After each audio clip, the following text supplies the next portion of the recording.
Hello. Thank you so much for having me, Amsterdam. Unfortunately, I'm not a rapper, I'm a designer, which is a shame. I'm not going to do any rap battles on stage, unfortunately. But what I'm going to do today is talk a little bit about design. I've got a little bit of an experiment going as well. So I see loads of people taking pictures of slides. I'm posting all of my slides up on on Twitter as I talk. So if you want to follow me, Andy Budd on Twitter, you can kind of grab the slides there. So in 2013, on this very stage, I gave a talk entitled Design for Competitive Advantage, where I explained how technology had become so commoditized that it no longer really provided us with much of an edge.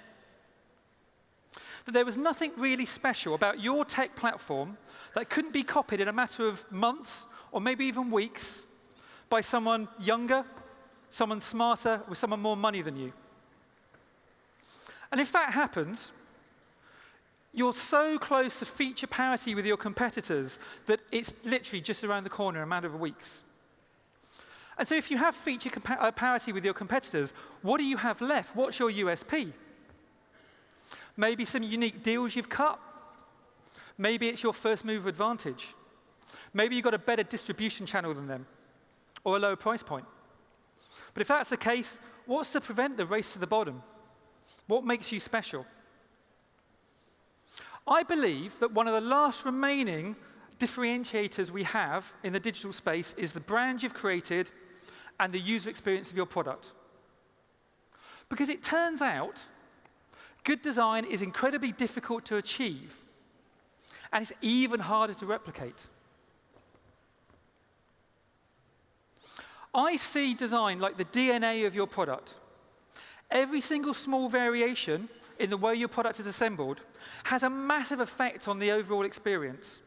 A small checkbox here, a little button style there, and in the minds of your users, they're using a fundamentally different thing, a fundamentally different experience. All these little touch points add up into something that's unique and difficult to copy. Now, I speak to founders on a regular basis through my agency, through my mentoring at Seed Camp and various other programs. And pretty much every founder I talk to believes they understand the value of the design. And yet, weirdly, most of the products I use maybe don't have a terrible user experience anymore, but they often have a lumpy experience. They often have a disconnected experience. They often have a frustrated experience. So how do you explain this mismatch? I think it's sort of two fundamental factors. I think most people believe that we're good judges of style, and often people equate style to design, which I think is the first trap. I think the second thing is startups are used to satisficing.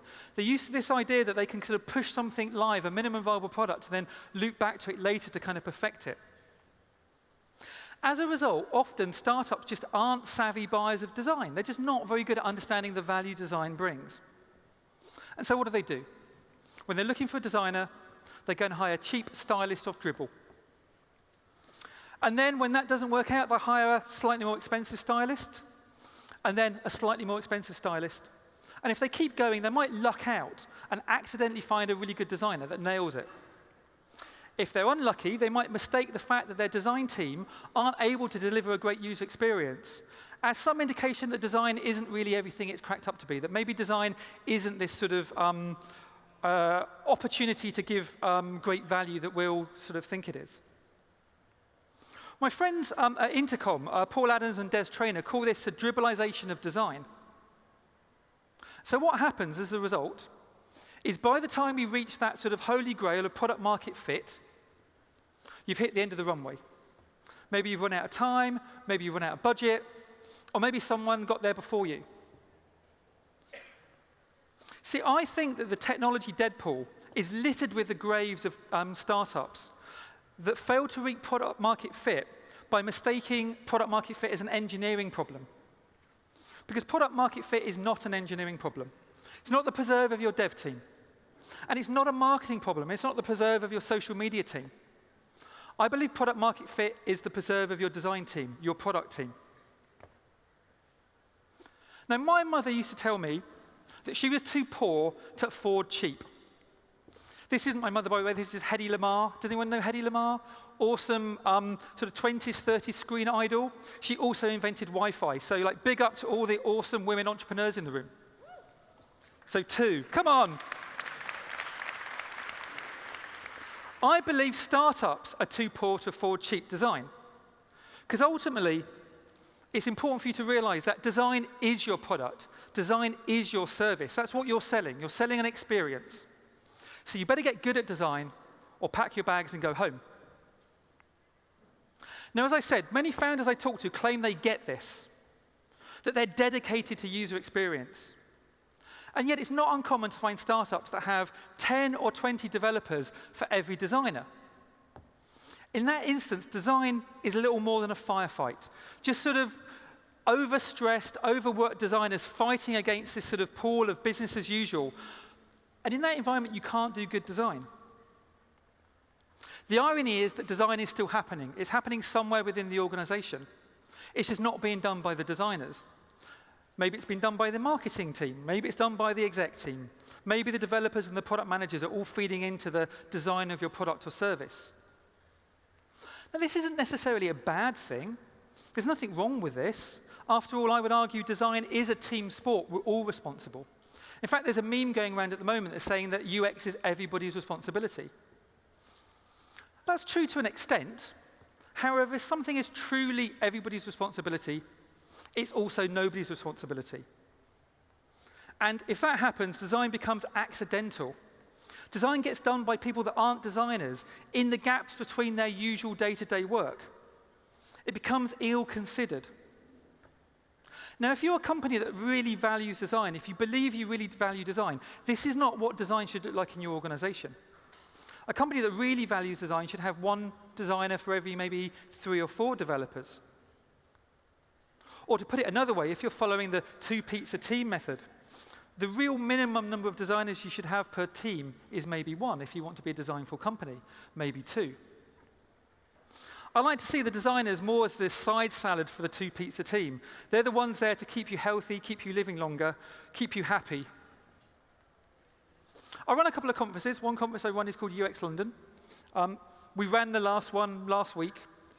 My colleague, Leah Bewley, or my friend Leah Bewley, who has just left as a consultant for Forrester, did a little bit of research across about 225 companies to ask them whether they were kind of like how design was going within those companies. And she found that of the companies that really rated design, that had high-performance design teams, they effectively had around 3 to 6 developers per designer. So the purpose of this talk really is how to help you as a team, as startups, build a more designful company. Now, earlier this year, I was speaking at a conference in Finland, and yes, there were a lot of saunas. This is, a bit of a cliche, but it's true. I had to leave early, so I was grabbing my bag, standing by the exit, and this other guy came up to me and said, "Oh, are you heading to the airport? I'm going now. Do you want to share an Uber?" So, of course, I said yes. Turned out this person was the founder of a fairly successful, startup, 200 employees and growing, about 100 million investment. They were growing super fast, and they needed to scale their teams. So we got chatting on the way to the airport. And when I told him what I did for a living, I'm a designer, by the way, in case you hadn't gathered, what happened was this outpouring of emotion. It was this litany of frustrations that had been built up over the last year. And it turned into a bit of a mentoring session. He explained how their investors, their last round of investors had told them that their UX needed more work. So they were having to triple the size of their design team to cope with all this new effort. He explained how their existing design team was sort of underskilled and underperforming, and he needed to kind of sort that out. He explained that they'd been looking for a lead designer for 6 months, but couldn't find anyone that sort of was up to the standard. But luckily, for that time, their amazing product managers had been doing all the design, doing all the wireframing, doing all the prototypings, and keeping things together. But weirdly, they couldn't find the right people. People came in and it just didn't work. They couldn't find people that wanted to stay. So I spent, as the streets of Helsinki whizzed past me, I spent about a half an hour sort of mentoring and coaching this person on how to build a world-class design team. And this is what I'm going to talk about for the second half of this talk. Now, bit of a warning. Like most advice, the stuff I'm going to tell you may seem pretty bloody obvious. You may even claim to have done much of this yourself. However, my guess is you probably haven't, or at least you haven't done it good enough to be successful. Because otherwise, you'd be running around the conference trying to find Gary Vaynerchuk to find out more how awesome he is. So you're here, so hopefully this will be of some help. One clap, thank you. So knowing this stuff is easy. The putting it into practice is the hard bit. So I'm going to give you kind of 9 tips on how to build an amazing world-class design team. The first tip is really straightforward.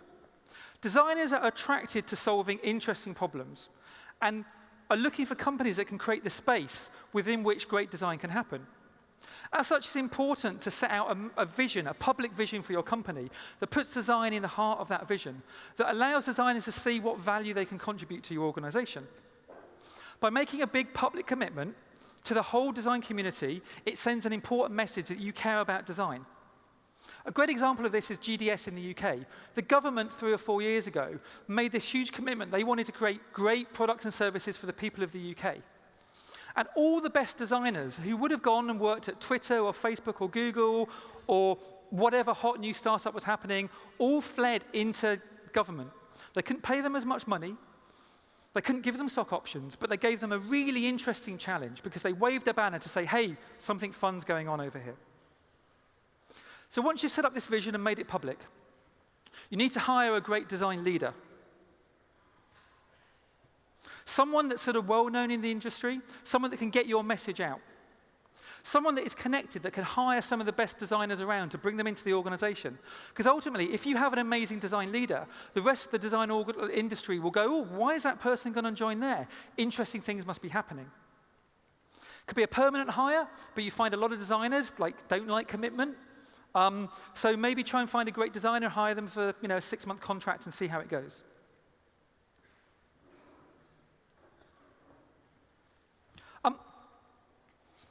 The next thing you need to do is create some kind of exemplar product. At the moment, your design team are firefighting. Nothing good can come out of that situation. As a design leader, one of the first jobs you need to do is you need to take your design team off of all of this firefighting stuff. Maybe start letting work go out the door that hasn't had a designer look at it. Maybe cut down 50, 60, 70% of all the programs you've got going on and focus on 2 or 3 great products. 2 or 3 great products that send a message to the design community that you care, that amazing things are happening in your organization. This is tough. And so if you're struggling to do this with your internal resources, you can always go and get a great agency. There are wonderful agencies out there. But don't throw your work over a fence. Don't just go to an agency, make them go away, do something amazing, and come back 6 months later. You want to build a culture of design within your organization. So you want to bring that agency in. You want to have them working alongside your team, sharing skills, sharing knowledge, making your team better. So when that company goes away, your team have grown because of that experience. Designers really care about the user needs. So it's important to put users at the center of your process. This means investing in design research to test out your hypotheses.